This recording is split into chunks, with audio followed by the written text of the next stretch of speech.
This is Lenovo TAB M8, and today I would like to demonstrate that you can scan a document and later transform it into a PDF file on this device. So to start, find the Google Drive app on your device, which should come pre-installed with the system. So in most cases, you will not have download or install any additional third-party apps.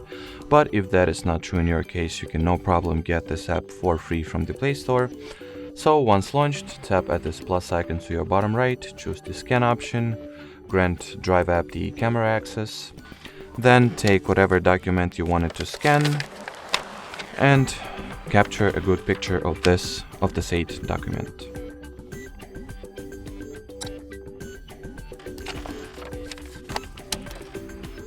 Then at the following interface, you can crop, rotate and change the photo color mode, as well as over here I will frame the exact part of the photo that I would like to be included into the final document.